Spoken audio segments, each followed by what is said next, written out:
Hello everyone. Today I will explain you Geography chapter number 3 class 8 give reasons. This is the video part 2. In part 1 I have explained the extra question answers, long question answers and short question answers. In this video I will explain the give reason. So first is environmental aspect must be carefully looked into before building huge dams. मतलब जब huge dams बनाने हो तो environment को अच्छी तरह से look after कैसे किया जाता है. Building huge dams cause all loss of natural habitats of plants and animals living in that area. These aspects should be looked before building dams. तो ह्यूज डैम बनाने के लिए ह्यूज डैम अगर बनाने होते हैं तो इससे नेचर का लॉस होता है, नेचुरल हैबिटेट का, क्योंकि जब डैम बनाने हो तो बड़े बड़े फॉरेस्ट को क्लियर किया जाता है. तो फॉरेस्ट क्लियर करेंगे तो एनिमल्स ऑटोमेटिकली वहाँ से रिमूव हो जाएंगे. सो दैट्स वाई जब बड़े बड़े डैम बनाने होते हैं तो एनवायरमेंटल आस्पेक्ट को लुक आफ्टर किया जाता है. Second is most industries are concentrated around coal plains. जो मोस्टली इंडस्ट्रीज़ होती हैं वो कोल माइंस के पास ही क्यों होती हैं, कोल की खान के पास ही क्यों होती हैं. तो इसका रीज़न है presence of a coal mines and reduces the cost of the transportation and also ensure easy availability of fuels.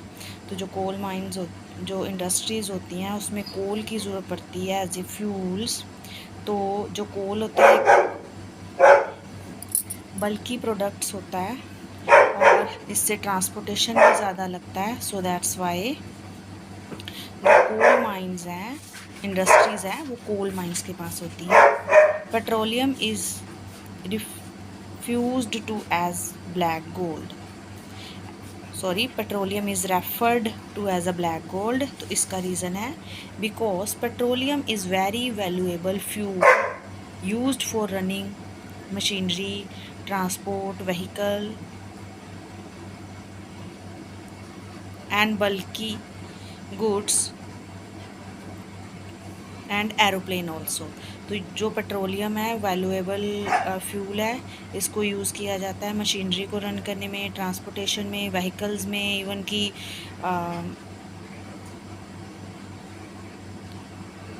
Aeroplane में. So that's why quarrying can become a major environmental energy. तो after quarrying pits are not covered so that they cause environmental hazards. So 1 minute, यहाँ पे environmental hazards आएगा. तो जो लोग पिट खोदते हैं, गड्ढे खोदते हैं, इससे क्या होता है, उसको खोदने के बाद वो उसको कवर नहीं करते हैं, जो कि एक रुकावट बन जाता है, environmental hazard बन जाता है. Now distinction between the following conventional and non conventional source of energy. तो कन्वेंशनल सोर्स ऑफ एनर्जी, ये conventional source of energy first point है. These are the non renewable source of energy. These uses causes environmental pollution. Example are firewood, coal and petroleum. ये non renewable energy है क्योंकि इस एक बार जब ये extend हो जाती है तो इसको फिर से पाने के लिए मिलियंस ऑफ ईयर्स लग जाते हैं. ठीक है, तो ये एनवायरमेंटल पोल्यूशन का कॉज है. ये फायरवुड हो गया, कोल हो गया, petroleum.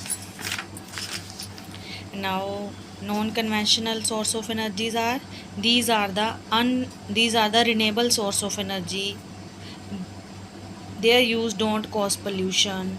Examples are solar energy, wind energy and geothermal. मतलब ये एनवायरमेंटल कॉज का कारण नहीं बनते हैं, इनको फिर से रिन्यूएबल सोर्स है, फिर से प्राप्त किया जा सकता है, जैसे कि सोलर एनर्जी होगी, विंड एनर्जी होगी और geothermal energy. Biogas and natural gas. तो बायोगैस जो होती है, biogas is obtained from decomposition of organic waste. It is the renewable source of energy. जो बायोगैस होता है वो काऊ डंग से, प्लांट के वेस्ट से मिलता है। एक ऑर्गेनिक मैन्योर है और ये फिर से प्राप्त किया जा सकता है, रेन्यूएबल सोर्स ऑफ एनर्जी है। जो नेचुरल गैस है, natural gas is obtained as a key product from the extraction of petroleum. It is known as renewable source of energy. मतलब जब पेट्रोलियम को एक्सट्रैक्ट करते हैं तो उसके साथ एक गैस निकलती है जो कि नेचुरल गैस होती है, जो कि कुकिंग के लिए यूज़ की जाती है। ये रिन्यूएबल सोर्स ऑफ एनर्जी है। Ferrous and non ferrous minerals. Ferrous minerals होते हैं the mineral which contain iron are called. जिसमें आयरन होता है उनको फ्यूरियस मिनरल बोलते हैं। एग्जाम्पल हो गया आयरन और मैग्नीज।